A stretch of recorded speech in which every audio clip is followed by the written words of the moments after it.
Hey everyone, this is Shanit Dindani and I welcome you all to Magnet Brains, एक ऐसा channel जहां आपको मिलती है आपकी स्कूल एजुकेशन बिल्कुल फ्री ऑफ कॉस्ट। साथ ही साथ आपको कुछ टिप्स एंड ट्रिक्स और आपके एग्जाम में बेस्ट मार्क्स स्कोर करने के लिए सहायता, सपोर्ट, एडवाइस, सजेशन जो कहना चाहें वो सब भी आपको मैग्नेट ब्रेन्स में मिल जाती है। अब देखिए, हम टीचर्स का काम ही यही है कि आपको गलती करने से रोकें, राइट? क्योंकि गलतियां ना हम सब करते हैं, इंसान हैं तो गलतियां तो करेंगे, बट एग्जाम की जो गलती होती है वो बहुत भारी पड़ती है। और अगर बोर्ड एग्जाम्स हो और उसमें अगर गलती हो जाए तो जिंदगी भर सुनना पड़ता है, राइट? और जिंदगी भर हम यही सोचते हैं, काश काश काश एक बार किसी ने बता दिया होता कि क्या गलतियां हैं जो नहीं करनी है। तो आज के वीडियो में मैं आपको वही बताने वाली हूँ कि what are the mistakes that you should avoid in your board exams। अब गलतियां क्या हैं वो जान ले, अगर हम गलतियां कब सुधारनी है ये भी जान ले, और गलतियां किस किस किस प्रकार की होती हैं वो भी अगर आपको पता चल जाए तो आप अपने एग्जाम्स में बिल्कुल भी मिस्टेक्स कमिट नहीं करोगे। तो आज का वीडियो डेफिनेटली आपको बहुत बहुत हेल्प करने वाला है। ध्यान से हर एक चीज़ को सुनना तो है ही, बस प्लीज़ रिक्वेस्ट, एक हम्बल रिक्वेस्ट है कि इन सबको फॉलो भी करना है और आज से अभी से ही फॉलो करना स्टार्ट करना है। और अगर ये टिप्स काम ना आए ना तो देख लेना, बिल्कुल गारंटी है। क्लियर? सो ये सारी चीज़ें जो मैं आज आपको बताने वाली हूँ ये सिर्फ और सिर्फ एग्जाम के दिन वाली नहीं, बल्कि एग्जाम के पहले, यानी आज से लेके जब भी आपका लास्ट पेपर है, अगले क्लास का कोई भी पेपर है या कभी भी जिंदगी का एग्जाम है, इन सब चीज़ों को प्लीज़ ध्यान में रखना। क्लियर? ऑलराइट, चलिए। तो मैंने ना ये जो आपकी मिस्टेक्स हैं इन्हें दो कैटेगरी में डिवाइड कर दिया है, क्योंकि मुझे ना ऐसे ही लगता है कि चीज़ें अगर बहुत अच्छे से अलग अलग करके बता दी जाए तो बड़ा आसान होता है इनको समझना, है ना? तो गलतियां भी दो चीज़ें हैं या दो जगहों पे हैं या दो प्रकार की हैं जो आप करते हैं, और ये दोनों ही टाइप की गलतियां अगर आप अच्छे से समझ लें और इनसे अभी से सीख लें तो ट्रस्ट मी, आपके जितने भी मार्क्स आने वाले हैं ना उसमें एक्स्ट्रा आप 10 से 15 मार्क्स लेके चले कि और बढ़ जाएंगे। क्योंकि ये छोटी छोटी गलतियां होती हैं जिस वजह से हमें आते हुए भी हमारे जो मार्क्स हैं वो नहीं आते, यानी आंसर आते हैं बट मार्क्स नहीं आते। तो वो चीज़ ना हो, इसीलिए हम ये दोनों टाइप की मिस्टेक समझ जाते हैं कि what are the mistakes that you have to avoid before the exam and in the exam. यानी कि आपका जो भी एग्जाम होने वाला है उसके कुछ दिनों पहले तक, जिसे आप रिवीजन टाइम कहते हो, जिसे कई बच्चे रिवीजन कहते तो हैं बट वो शायद उनकी स्टार्टिंग होती है पढ़ाई की कि बस अब एग्जाम आने वाला है, 10-15 दिन बचे हैं, कुछ लोग तो भैया एक हफ्ता बचा है तभी पढ़ना चालू करते हैं। तो क्या गलतियां उस दौरान नहीं करनी है, यानी एग्जाम के पहले क्या कुछ नहीं करना है, वो मैं आपको बताऊंगी। फिर जैसे ही हम तैयार हो जाएंगे एग्जाम के दिन के लिए, उस दिन आपको क्या चीजें दिमाग में रखनी है वो भी हम सीख लेंगे। क्लियर? ऑलराइट, चलिए। I hope you guys are excited because I am very excited to deal with this topic. तो सबसे पहले कुछ ऐसा मोटिवेशन ना मिले तो मजा नहीं आता, राइट? और जब हमें कोई मोटिवेट कर देता है तो उस वक्त हमारी ऐसी एनर्जी बढ़ जाती है कि हम अलग ही, मतलब इतना ज़्यादा स्ट्रॉन्ग, इतना ज़्यादा हम पावरफुल, इतना ज़्यादा एक्साइटेड महसूस करते हैं कि फिर हम वो चीज़ें जो ना ऐसे फॉलो करते हैं, ऐसे कि आज तो मतलब फोड़ डालेंगे, राइट? तो वैसी पूरी एनर्जी जो है वो आ जानी चाहिए आप लोगों में। साथ ही साथ ये फटाफट से प्यारी सी खूबसूरत सी लाइन समझ लेते हैं कि you are so close to the victory, you are so close to the victory, don't you dare give up now. यानी कि अभी रिवीजन का टाइम है, यानी कुछ दिन बचे हुए हैं एग्जाम में, और एग्जाम के कुछ दिनों पहले ना कई बच्चे हैं जो ऐसा सोचते हैं यार अब नहीं होगा, मुझसे कुछ नहीं होगा, मम्मी इस बार भी ये सपना मत देखो कि आपको मिठाई खाना खिलाने का मौका मिलेगा पड़ोसियों को, क्योंकि मुझसे नहीं हो रहा है, मैं बड़ा टेंशन में हूँ। ऐसा होता है, बिल्कुल होता है।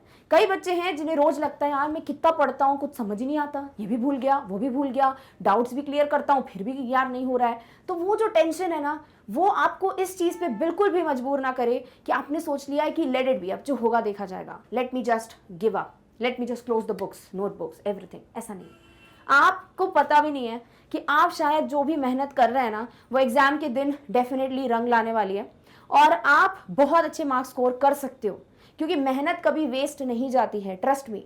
और यही चीज़ आपको ध्यान में रखनी है कि हम इतने पास हैं, करीब हैं अपने एग्जाम्स के, अपनी परीक्षा के, और अगर अब हमने गिव अप कर दिया इतनी मेहनत के बाद तो बहुत बड़ी गलती कर रहे हैं। तो सबसे पहले तो अपने दिमाग से ये चीज़ निकाल दो कि मुझे अब कुछ नहीं आता, अब मुझसे कुछ नहीं होगा। या जिन बच्चों ने अभी अभी स्टार्ट किया है प्रिपेयर करना और उनको लग रहा है मैंने तो कुछ पढ़ा ही नहीं है, कई बच्चे हैं जो 2-3 महीने से पढ़ रहे हैं तो मेरे क्या ही मार्क्स आएंगे, ऐसा कुछ नहीं है। कई बच्चों के मैंने एग्जाम्पल्स देखे हैं जो लास्ट मिनट पढ़ते हैं, last minute in the sense नहीं 1 मिनट पहले, इन द सेंस बहुत ही 5-6 दिन पहले पढ़ते हैं, बट फिर भी 85-90 मार्क्स स्कोर करते हैं। ये सच्ची में बात है।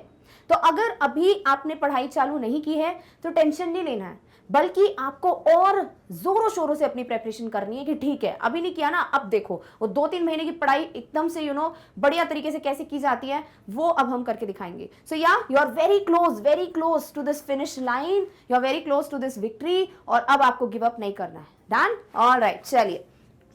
साथ ही साथ success does not come from what you do occasionally but what you do consistently. भैया रिविजन का पता है क्या होता है फंडा? रिवीजन का मतलब ये नहीं होता कि आपने एक दिन पढ़ा और डन, बिल्कुल नहीं।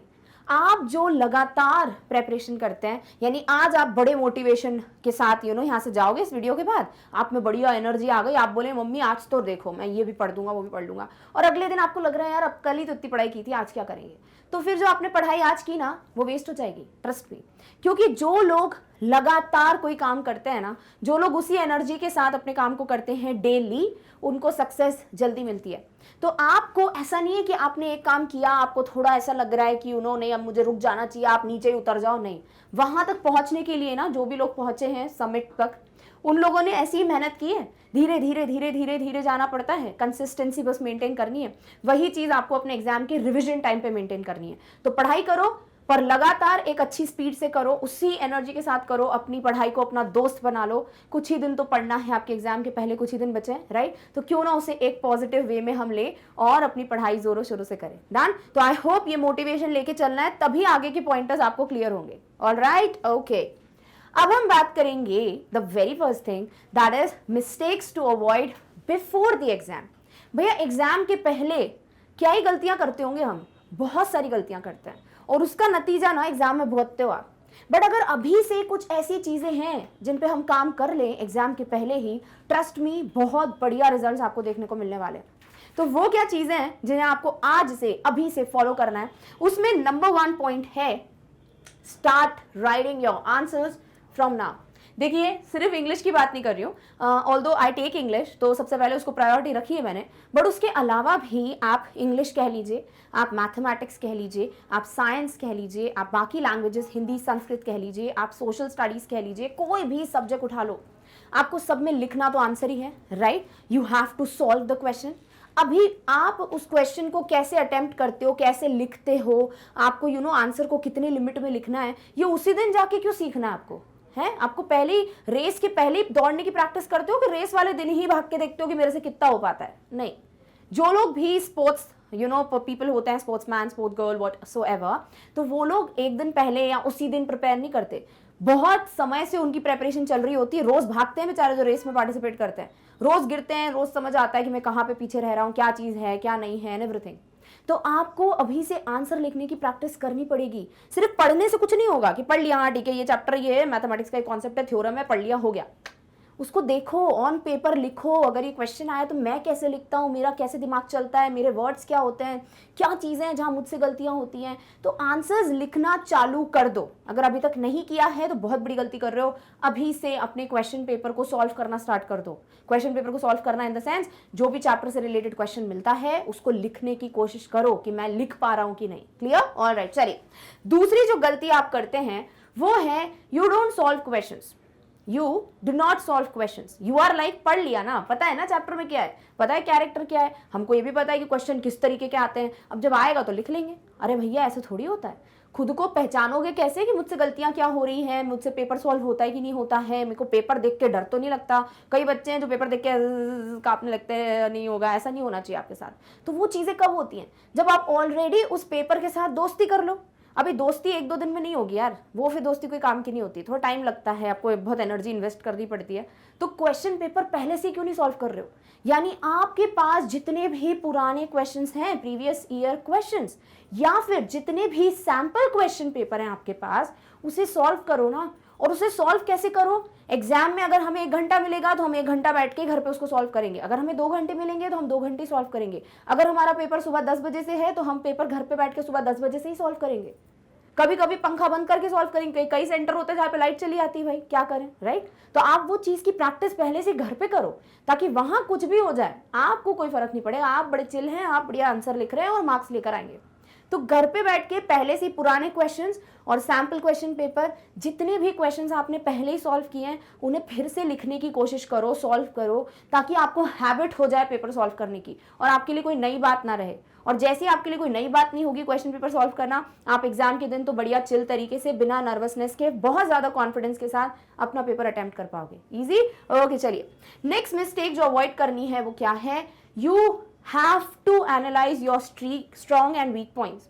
देखो, हर बच्चे की एक अलग बात होती है। जैसे कुछ लोग होते हैं जो वाइवा में बड़े अच्छे होते हैं, आपके साइंस का कोई क्वेश्चन पूछता है आपसे, वाइवा वगैरह होता है, आप अच्छे से बता देते हो, बट वही बच्चा ना उसको ऑन पेपर लिख नहीं पाता है। उसको लगता है कि यार मैं क्या लिखूं, मतलब मैं बोल रहा हूँ, मुझे पता है क्या है आंसर, बट मुझे लिखना नहीं आता। कुछ लोग हैं जिन्हें लिखना बहुत खूबसूरत आता है, बट उनको ये समझ नहीं आता कि शुरुआत कैसे करूँ, एंड कैसे करूँ। कुछ लोग हैं जिनके दिमाग में शब्द ही नहीं आते हैं कि क्या लिखते हैं यार, उसको इंग्लिश में और क्या बोलते हैं, उसको मैथमेटिक्स में क्या बोलते हैं, या सोशल का ये क्या टर्म है। तो ये सारी अलग अलग प्रॉब्लम्स होती हैं। अभी वो प्रॉब्लम्स की लिस्ट मैं तो नहीं बना पाऊंगी, क्योंकि मेरी प्रॉब्लम्स कुछ और रही होंगी स्टूडेंट लाइफ में, आपकी कुछ और है एग्जाम पेपर अटेम्प्ट करते वक्त, और किसी और पड़ोसी के बच्चे की कुछ और होगी। तो आपको क्वेश्चन पेपर सॉल्व पता है क्यों करना है, ताकि आपको पता चले कि कहाँ पे वो चीज़ें हैं जो मैं बहुत स्ट्रांगली हैंडल कर लेता हूँ, और कौन सी वो चीज़ें हैं जो मेरा कॉन्फिडेंस गिरा देती है। अगर आपको आंसर लिखते नहीं बनता है तो उसी की प्रैक्टिस करो कि भैया कहाँ पर अटक जाता हूँ, कौन सी चीज़ है जो मेरे लिए बेहतर है। मेरे को लेटर लिखना बहुत अच्छे से आता है, या मुझे स्टोरी लिखना बहुत अच्छे से आता है, मुझे चैप्टर के ऑथर वगैरह भी याद हो जाते हैं खुद ही, और मुझे स्टोरी का पूरा मैसेज भी पता है। लिटरेचर तो मेरा डन है अगर इंग्लिश की बात करूँ तो, बट मुझे बस थोड़ा रीडिंग की इशू है, तो मैं रीडिंग करूँगा ज़्यादा। तो आपको अपना स्ट्रॉन्ग पॉइंट और वीक पॉइंट एनालाइज करना बहुत जरूरी है, और ये एग्जाम के पहले ही करोगे, ताकि एग्जाम के दिन आपको पता हो कि भैया कॉन्फिडेंस है मेरे में, क्योंकि मैं सब पढ़ के आया। Easy, okay. चलिए, नेक्स्ट अब हम बात करते हैं what is the most important thing that you have to avoid. Do not wait for that आखिरी दिन जिस दिन आपको पढ़ाई चालू करनी है। प्लीज ऐसा मत करो 27 अप्रैल को पेपर है और 26 को बैठ के पढ़ूंगा, मैं सुबह 5 बजे से उठूंगा, पूरी किताबें सजा के, मम्मी लाएगी दूध का ग्लास, फ्रूट, सब कुछ, मेरा बेटा पढ़ रहा है, आज पूरी बुक जो है मैं ऐसे पढ़ूंगा ना कि जो पूछोगे आ जाएगा। ऐसा नहीं होता है। वो लास्ट मिनट में आप सिर्फ रिवाइज करते हो, वो भी ऐसी छोटी छोटी चीजें, पढ़ते थोड़ी है उस वक्त, प्रिपेयर थोड़ी करते हैं। तो अगर अभी तक पढ़ाई चालू नहीं की है और एक दिन पहले पढ़ने का सोच के बैठे हो ना, बेटा बहुत बड़ी गलती कर रहे हो। अभी तक अगर चल रहा था 9 तक काम, चलो ठीक है, अभी नहीं करो यार, बोर्ड में मत करो गलती, ठीक है। सो आपको उस आखिरी दिन पे प्रिपेयर करोगे ना, ऐसी हालत होने वाली है आपकी कि क्या कर दिया मम्मी, काश पहले पढ़ लेता, काश सुन लेता बात। तो प्लीज पढ़ाई करना चालू कर दो। आपके पास सब तरीके की वीडियोस हैं, आपको वन शॉट चाहिए, आपको मैग्नेट ब्रेन्स पे वन शॉट मिलता है, आपको क्वेश्चन आंसर चाहिए वो भी मिलता है, आपको पेपर सॉल्व करने पुराने वो भी मिलते हैं, आपको डिटेल एक्सप्लेनेशन चाहिए, आपको समरी चाहिए, आपको एनसीईआरटी क्वेश्चन चाहिए, आपको इंपॉर्टेंट क्वेश्चन चाहिए, एमसीक्यू चाहिए, सब तो है भाई मैग्नेट ब्रेन्स पे। तो आपके पास जब सब कुछ है तो उसका फायदा उठाओ, ताकि एग्जाम के दिन खिलाते बाहर आओ, ऐसे नहीं। Easy, okay. चलिए, अब हम आ जाते हैं व्हाट आर द मिस्टेक्स जो आपको अवॉइड करनी है एग्जाम के दिन पे। तो एग्जाम के पहले की कहानी समझ आ गई कि क्या चीजें हैं जो मुझे अभी से फॉलो करनी है, अभी से पढ़ाई चालू करनी है, रिवीजन को रिवीजन की तरह रखना है, यानी कि आप अब पढ़ना स्टार्ट कर रहे हो तो भाई अच्छे से करो, ताकि आप उसको रिवाइज भी साथ साथ करते चले, ठीक है। साथ ही साथ लिखना चालू करो, फिर जब तक पेन उठाओगे नहीं, कैप खोलोगे नहीं, लिखोगे नहीं, तब तक समझ नहीं आएगा कि हम में वो बात है कि नहीं। और अगर बात नहीं है तो लेकर आओ अपने अंदर बात, और कोई डिफिकल्ट नहीं है, सब लोग जो है प्रैक्टिस करके ही सीखते हैं, ठीक है। कोई रातों रात जो है अच्छा राइटर नहीं बन जाता। साथ ही साथ आपको जिस सेक्शन में प्रॉब्लम होती है पेपर की, वो आपको पता कैसे चलेगा, अगर आप पहले ही अलग अलग पेपर सॉल्व करना चालू करें, आप पहले ही पैसेजेस कर लो, अगर इंग्लिश की बात करूँ तो लेटर कर लो, आप स्टोरी लिखना चालू करो, आप लिटरेचर के सारे क्वेश्चन पढ़ो कि मैं कोई क्वेश्चन आता है, अरे आता है, ये देखो मैं अभी लिखता हूँ, आपने लिखा कि 30-40 में मैं ऐसे लिख सकता हूँ, इसको और छोटा कैसे करते हैं, लॉन्ग में कैसे लिखते हैं, हर एक वर्ड को मैं और कैसे लिख सकता हूँ। तो आप जितना अच्छे से टाइम दोगे अपने सब्जेक्ट को, सब्जेक्ट आपको देखेगा कि आप यार मेरी रिस्पेक्ट कर रहे हो, तो आपको अच्छे मार्क्स भी मिलेंगे। क्लियर। अब हम बात करते हैं, आ गया वो दिन जब आपका एग्जाम है, ठीक है, आप पहुंचे बढ़िया रेडी होकर, मास्क वास्क लेकर, सैनिटाइजर, जो भी रिक्वायरमेंट्स है, चले गए आप। अब कुछ चीजें हैं जो आपको पेपर के दौरान ध्यान में रखनी है, और वो चीजें क्या हैं, चलिए पढ़ते हैं। That is the mistakes to avoid during the exam. You have to decide what questions to attempt first. देखिए, कई ऐसे इंटरव्यूज वगैरह होते हैं, कई जगह से पूछा जाता है कि भैया क्या करें हम, कौन सा सेक्शन पहले अटेम्प्ट करें।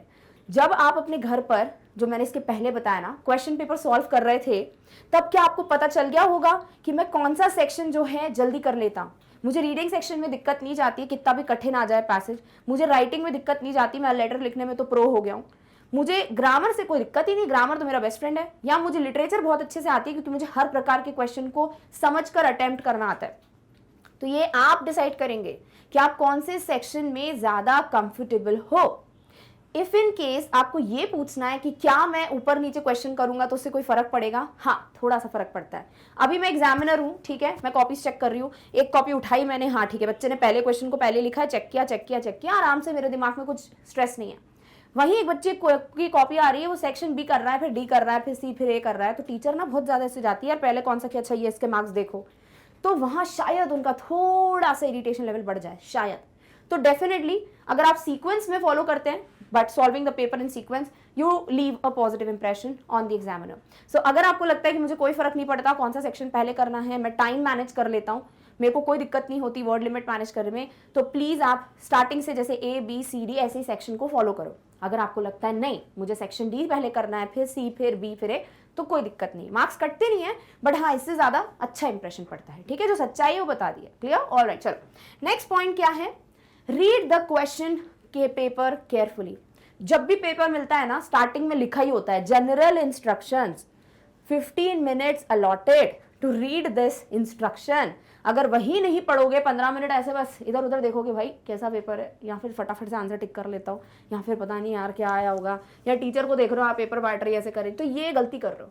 15 मिनट जो लिखा है उसे प्लीज अच्छे से पढ़ो, ऐसे नहीं पढ़ना है, ऐसे नहीं पढ़ना है, अच्छे से पढ़ना है हर एक पॉइंट को, ताकि कुछ इंपॉर्टेंट हो तो ध्यान में रहे और हम गलतियां करने से बचें और आप रिलैक्स्ड हो जाओ, हाँ ठीक है मैं अपने आप को काम डाउन कर रहा हूँ। वो 15 मिनट बहुत क्रूशियल होता है। तो आपको क्वेश्चन पेपर को ढंग से पढ़ना है, इंस्ट्रक्शंस को अच्छे से पढ़ना है, और प्लीज देख लिया करो कितने मार्क का क्वेश्चन है, कितनी वर्ड लिमिट है, उसको क्रॉस नहीं करना है, भावनाओं में नहीं बहना है। ये पूरा चैप्टर आता है मेरे को तो मैं पूरा लिखूंगा, अरे नहीं, जो पूछा है वो लिखने का है, क्लियर, ओके। चलिए इसी के साथ हम आते हैं नेक्स्ट मिस्टेक पे जो आपको अवॉइड करनी है। You have to motivate yourself before you attempt the first question. As you see the very first question, आपने देखा, बिल्कुल मत सोच के जाना कि यार पता नहीं क्या आया होगा, पता नहीं मुझसे होगा कि नहीं होगा। पहले अपने आप को आपने मोटिवेट किया ही नहीं है, आप बिल्कुल डिमोटिवेटेड हो गए, एनर्जी लो हो गई और आप पेपर सॉल्व करने लगे। क्या होगा ना, आपको आता भी होगा ना तो भी वो टेंशन, वो हार्ट बीट जो बढ़ जाती है ना एग्जाम में, वो जो एग्जाम प्रेशर होता है वो आपका काम खराब कर देता है। तो आपको हर वक्त अपने आप को मोटिवेट करना है। Only you can do it, only you can motivate yourself, only you can get the good marks if you want it. अगर आप सच्ची में चाहते हो कि यार मैं पेपर अच्छे से करूंगा, इतनी मेहनत की ना बेकार नहीं जाएगी, मैं कर सकता हूँ, पहला क्वेश्चन नहीं आ रहा है समझ में, कोई दिक्कत नहीं है, फिर से पढ़ लेता हूँ, अभी भी नहीं आ रहा, चलो इसको बाद में कर लूंगा सॉल्व। आपको अपने आप को खुश रखना है पेपर के टाइम पे। Please keep motivating yourself, do not be like you have to, आपको कोई जाप करना है कुछ नहीं, आपको बस अपने आप को खुश रखना है पेपर में। You keep motivating yourself, easy, okay. Next हम बात करते हैं अंडरस्टैंड द क्वेश्चन। मैंने कई बार देखा है कि जैसे बच्चों को क्वेश्चन पेपर मिलता है ना, आप क्या करते हो ना, क्वेश्चन पढ़ा क्या इस चैप्टर से, हाँ मैं कहानी लिखना चालू कर दूंगा। अरे पढ़ तो लो, पूछा क्या है। हो सकता है ऑथर ने आपसे कहानी पूछी नहीं है, आपसे सिर्फ वो जानना चाहते हैं कि आप क्या सोचते हैं उसके बारे में। हो सकता है ऑथर ने आपको डायलॉग लिखने को दिया है, हो सकता है ऑथर ने आपको 2 चैप्टर को कंपेयर करने को कहा है, आपने पढ़ा ही नहीं, आप बस 1-2 चीजें पढ़े और फटाफट जो आता है लिख डाला। नहीं भैया, ऐसे नहीं करना है, आपको क्वेश्चन को समझना है। You need to understand the question, ठीक है, कि भैया क्वेश्चन में पूछा क्या जा रहा है, क्यों समझने की जरूरत है, ऐसा क्या हो जाएगा अगर हम समझ जाएंगे तो, because you need to know what the examiner wants from you in the answer. अगर क्वेश्चन पेपर बनाया किसी एग्जामिनर ने तो खुद सोच समझ के बनाया होगा कि मैं टेस्ट करना चाहता हूं इस बच्चे को ये पॉइंट क्लियर हुआ कि नहीं, क्या वो ये स्किप करके तो नहीं आया है। तो एग्जामिनर क्या चाह रहा है उसका दिमाग पढ़ना आपको बहुत जरूरी है, इसलिए आपको सैम्पल क्वेश्चन पेपर दिया जाता है, ठीक है। तो आपको सोचना है, ऐसा नहीं कि बैठ ही गए सोच ही रहे हो गया आधा घंटा, नहीं, आपको देखना है क्वेश्चन में पूछा क्या है, हाँ मुझे ये पॉइंट भी बताना है, इसको भी कवर करना है और इतने वर्ड लिमिट में करना है, ठीक है। तो मैंने अपने आंसर को प्लान कर लिया and then you write it, easy, okay. Next point, after reading the question plan the answer before writing. Don't be like question paper खोला, पढ़ा, क्या कैरेक्टर स्केच लिखने लग गए, नहीं।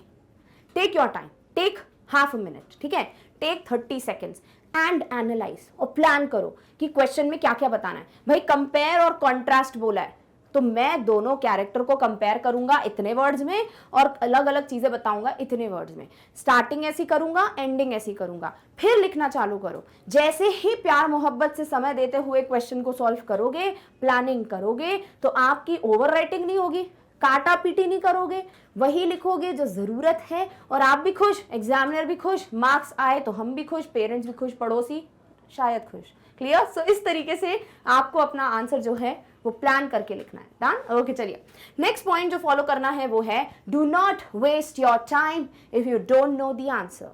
क्वेश्चन पेपर सॉल्व करने वाला जो पॉइंट बताया ना बिफोर द एग्जाम, पता है उसका फायदा क्या है? आप बैठते हैं पेपर लेकर, आप बैठे उसी समय पे जो आपका पेपर का टाइम है, और आपने जो है देखा कि भैया क्वेश्चन पेपर में मुझे किस प्रश्न को टाइम देना चाहिए और कितना देना चाहिए। वॉच तो पहन के जाते ही हो, राइट? अभी वॉच कब देखनी है? जब पेपर खत्म होने वाला है? नहीं, आपको पता होना चाहिए कि भैया ये क्वेश्चन जो है 30 to 40 वर्ड्स का है, मेरे पास शायद इसको करने के 2 मिनट हैं, तो मैं 2 मिनट में से आधा मिनट जो है 30 सेकंड्स इसको प्लान करने में ले लेता हूं, और 30-40 वर्ड्स मेरे लिए 1.5 मिनट में लिखने में कोई बड़ी बात नहीं होगी, अनटिल एंड अनलेस आपकी स्पीड अच्छी है। अगर आप क्वेश्चन पेपर घर पे सॉल्व करते हो ना, तो अगर आपकी आदत ऐसी थी लिखने की, आप ऐसे ऐसे लिखते हो, ठीक है, ऐसे ऐसे आपकी हैबिट थी, धीरे धीरे ये स्पीड ऐसी ऐसी होने लगेगी और फिर आप अपना आंसर अच्छे से लिख लोगे, तो आपको ओवर राइटिंग भी नहीं करनी पड़ेगी, आपका समय बर्बाद नहीं होगा, आप वर्ड लिमिट क्रॉस नहीं करोगे। पर ये चीज सिर्फ एग्जाम के दिन नहीं होगी, आपको ये पहले से ही प्रैक्टिस करना पड़ेगा।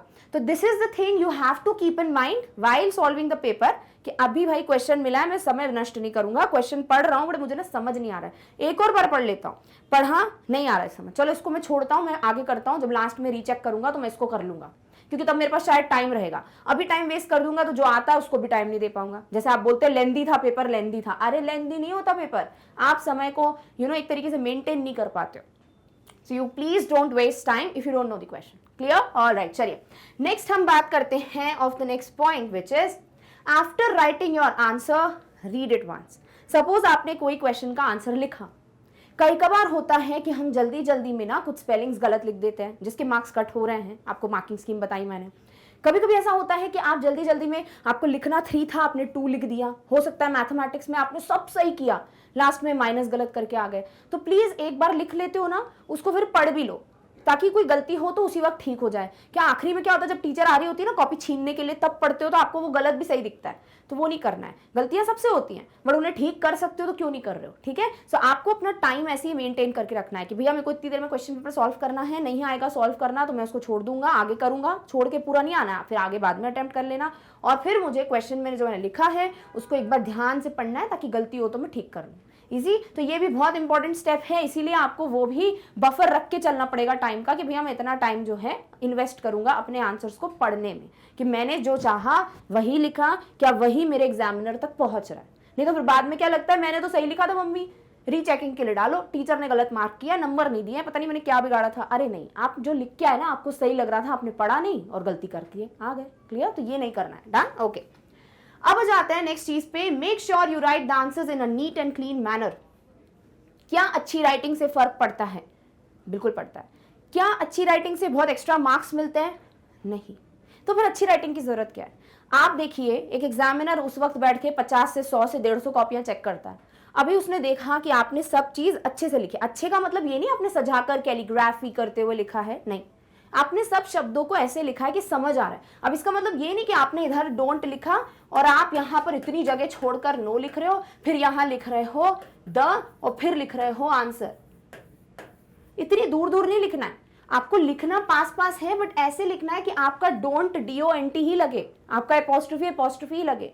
और प्लीज अगर आप कुछ लिख रहे हो तो प्लान करने का इसका ये भी रीजन होता है कि अगर प्लान करके लिखते हो तो गलती नहीं करते हो। नहीं तो क्या होता है ना, आप ऐसे लिखते हो कि हाँ क्या लिखना था मुझे, नीट, अरे नहीं नीट नहीं लिखना है, फिर आप ऐसे कट कर देते हो। करते हो कि नहीं करते हो? ये नहीं करना है। आपने अगर लिख भी दिया है गलती से, होती है भैया गलती, आपने लिखा नीट, आपको समझ नहीं आया कि ये, तो इसको आप क्रॉस कर दो, फिर आप लिख दो आगे।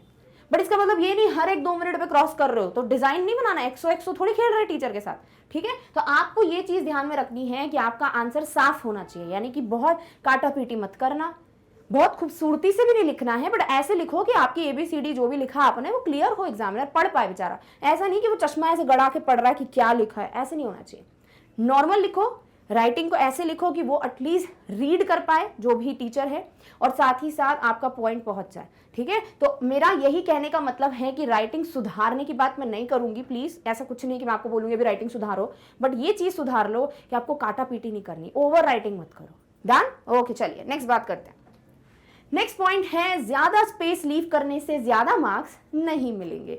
देखिए कई बच्चों का दिमाग होता है कि 30-40 वर्ड्स है ना वो तो लिख लूंगा, जैसे ही 80 से 100 वर्ड्स आते हैं तो मेरे को आ ही नहीं रहा कुछ 40 वर्ड के आके, तो क्या करूं, और एक काम करता हूं, दूर दूर लिखता हूं। दूर दूर लिखूंगा तो 4 लाइन 8 लाइन लगेंगी, टीचर बोलेगी वाह 80 से 100। अरे टीचर तुम जैसे बच्चों कॉपी कब से चेक कर रही है, राइट? तो टीचर को तो पता है कि भैया बच्चे के दिमाग में क्या चलता है। तो ये ज्यादा स्पेस आप लीव करके लिखोगे तो टीचर को नहीं लगेगा आपने बहुत सारा लिखा और वो मार्क्स नहीं दे देगी।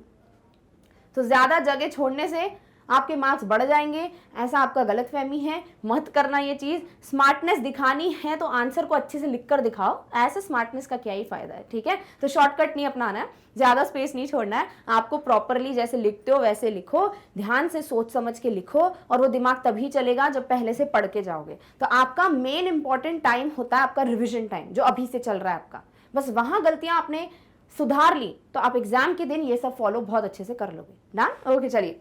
साथ ही साथ कई बच्चों की ये धारणा होती है, सोच होती है कि अगर मैं कलरफुल तरीके से लिखूंगा, हरे पेन, लाल पेन, ऑरेंज पेन से बहुत ही ब्यूटीफुली लिख के आऊंगा तो टीचर खुश हो जाएगी कि वाह यार बच्चे के पास इतने पेन है, गजब यार बहुत बढ़िया बच्चा है। ऐसा कुछ नहीं, colourful pens will not give you colourful marks. Use your normal pen, whatever pen you use, ठीक है। ऑलवेज इट इज गिवन, जब भी इंस्ट्रक्शंस इसीलिए बोले जाते हैं पढ़ने के लिए, उसमें लिखा होता है the student is only allowed to use a blue ink और अ ब्लैक इंक, और only blue and blue ink black ink are allowed, तो वो लिखा रहता है ना। तो आपको वही चीज फॉलो करनी है। डोंट बी लाइक कि एक दिन पहले एग्जाम के यू गो टेक 100 रुपए एंड परचेज कलरफुल पेन का packet, no, that is not going to help you. Instead of that आप वो समय जो है अपनी ही पेन से अच्छे से लिखने की कोशिश करो। साथ ही साथ हाँ, जो भी पेन लेके जा रहे हो उसी कलर का पेन जो है आप 2-3 रखा करो हमेशा, क्योंकि पता नहीं होता कभी खराब हो जाता है, कभी गिर गया तो चल नहीं रहा, या इंक खत्म हो गई, राइट। तो ये नहीं करना है कि आपने एक जो है वो डार्क कलर से लिखा, पेन खत्म हो गई, फिर लाइट कलर से लिख रहे हो, ये भी बहुत अजीब लगता है। तो एक ही जो आप पेन का इंक यूज करो ना, उसी कलर की इंक या उसी पेन को ना 3 से 4 पेन लेके जाया करो हमेशा बॉक्स में, ताकि आपके सामने एक ही पेन हो। और ऐसा नहीं हो कि आप इतने सारे कलरफुल पेन लेके जा रहे हो तो छाट रहे हो, which one I want fuchsia pink, which one I want emerald green, ऐसी चीजें नहीं करनी है। वो जो नेल पेन चूज करते वक्त लड़कियां करती ना, वैसे नहीं करना आपको। आपके पास जो पेन होना चाहिए वो वही होना चाहिए जो एग्जाम में काम आएगा, और उतनी ही चीजें लेके जाओ। ऐसे पूरी ऐसे सजा के मत रख देना, मैंने कई बार देखा है बच्चों को जो ऐसे करते हैं, तो आपको नहीं करना है। तो take carry your only like normal pen, the blue ink और the black ink, whatever is allowed, and use that only. Do not get attracted towards these pens, ठीक है। जब मार्क्स अच्छे आएंगे ना तब खरीद लेना। डन, ओके, चलिए नेक्स्ट हम बात करते हैं कि these are the things that you need to follow in your exams. Clear? तो मेरे हिसाब से ये सारी चीजें थी जो मुझे आपको बोलनी थी। देखिए एग्जाम के पहले रिवीजन के टाइम पे पेपर सॉल्व करना चालू कर दो, ठीक है। ट्राई टू अंडरस्टैंड कि आपकी क्या गलतियां हो रही हैं, क्या स्ट्रॉन्ग पॉइंट है, क्या वीक पॉइंट है, कौन सा सेक्शन है जो मुझे अच्छा लग रहा है, कौन सा टॉपिक है जैसे टाइम देने की जरूरत है, कौन सा टॉपिक है जो मैं बहुत कॉन्फिडेंट हूँ, ओवर कॉन्फिडेंट नहीं, कॉन्फिडेंट हूँ कि कर लूंगा, ठीक है। साथ ही साथ लिखना चालू करो, इससे क्या होगा, स्पीड बढ़ेगी, इससे क्या होगा, काटा पीटी नहीं करोगे एग्जाम में, इससे क्या होगा, दिमाग चलेगा कैसे प्लान करते हैं, इससे क्या होगा, चीजें और अच्छे से दिमाग में बैठ जाएंगी कि हाँ मैंने इस टॉपिक में ये पढ़ा है। साथ ही साथ आप जब एग्जाम में पहुंचते हैं, मेक श्योर आपको स्पेस ज्यादा छोड़ना, लाइन छोड़ना या कलरफुल पेन यूज करना, इसका नहीं, बल्कि ध्यान किस चीज का रखना है, मैं इंस्ट्रक्शंस प्रॉपरली पढ़ूंगा, मैं प्रॉपरली क्वेश्चन को समझूंगा, आंसर को प्लान करूंगा, फिर लिखूंगा, काटा पीटी नहीं करने वाला हूं। कोई फर्क नहीं पड़ेगा कि मैं कलरफुल पेन यूज कर रहा हूं या नहीं, मुझे बस साफ सुथरा आंसर लिखना है कि सामने वाला इरिटेट ना हो जाए। ऑल्सो वर्ड लिमिट और टाइम का ध्यान रखना है। टाइम का ध्यान आप तभी रख पाओगे जब अभी से क्वेश्चन पेपर अटेम्प्ट करना चालू करोगे, और वर्ड लिमिट भी तभी ध्यान रख पाओगे जब अभी से आंसर लिखोगे। तो ये सब चीजें थी जो आई होप बेसिक सी चीजें हैं जो आपको पता होनी चाहिए। So yeah thank you so much for being there and understanding all these points. साथ ही साथ प्लीज ये सिर्फ सुनने के लिए नहीं बताया मैंने आपको ये सारी चीजें फॉलो करनी है, ताकि कुछ दिनों की बात है, फॉलो कर लो ये बातें, एग्जाम में मार्क्स 1 नंबर आएंगे ना तब बढ़िया खुश रहोगे और आपको लगेगा कि हाँ हाँ, मेहनत रंग लाई। डन? ओके, चलिए अब मैं आपको जो भी बेस्ट विशेस हैं वो दे देती हूँ। देखिए, आई नो कि आप लोग बहुत ज़्यादा परेशान हो रहे हैं, आप रिविजन कर रहे हैं, बट आपको कभी लगता है कि यार नहीं हो रही है पढ़ाई और मैं भूल जा रहा हूँ। आई नो आप अपना बेस्ट दे रहे हो, एंड अगर अपना बेस्ट दे रहे हो, अगर पढ़ाई कर रहे हो, अगर सारे वीडियोस देखकर अपने आप को तैयार कर लिया है हर एक सब्जेक्ट, हर एक टॉपिक में, देन डेफिनेटली आप जो हैं अपने एग्जाम में रॉक करोगे and you will get the best marks. Clear? So if you want कि वो दिन आए जब मम्मी पापा खुशी खुशी पड़ोसियों को मिठाई खिलाएं, आपको गले लगा ले और बोले कि बेटा तूने मेहनत की और तेरे को मार्क्स अच्छे आए हैं, देन प्लीज़ अभी से पढ़ाई जो है करना चालू कर दो। और अगर नहीं की है तो दिक्कत की कोई बात नहीं है, अभी भी it is not too late, ठीक है। You have time, not ample amount of time, but you have a little bit of time जब आप अपना बेस्ट दे सकते हो। सो यार ये सारी गलतियां हैं जो आपको अवॉइड करनी है, जो आपको अभी से कोशिश करना है कि आप इनको अपनी आदत बना लें, ठीक है, इन मिस्टेक्स को, और मतलब जो नहीं करनी है, ठीक है। तो गलतियां ना करने की एक आदत बना लें ताकि एग्जाम में आपको ये स्पेशली दिमाग में ना रखना पड़े और आपकी खुद ही ऐसा हो जाए कि हाँ मुझे पता है कि मुझे क्वेश्चन पढ़ के समझना है, प्लान करना है, एक्सेट्रा एक्सेट्रा। सो इस तरीके से I am sending you all the best wishes and you will definitely rock the exam. And या आप जो है हम सब टीचर्स का, खुद का, पेरेंट्स का, सबका नाम रोशन करोगे because you can do it. Clear? So इस तरीके से हम आ चुके हैं आज के वीडियो के एंड पे। I hope you understood each and every important point. I hope you are ready to avoid making such mistakes, because अगर ये चीजें किसी और को भी बता दी होती, सपोज अगर ये चीजें कोई मुझे बता देता ना कि बेटा ये गलती मत करना, शायद मैं और अच्छा स्कोर कर पाती, ठीक है। So if you really don't want कि मैं और अच्छा स्कोर नहीं कर पाऊं, ऐसी कोई नौबत ही ना आए, तो ये सारी गलतियां जो हैं वो मत करना, इन्हें अपने दिमाग में रखना, and you will get the best marks in your exams. So this is how we have come to an end of this particular video, and in the next video we will very soon meet with the next topic. Till then, take care of yourself. Thank you so much for watching. Bye.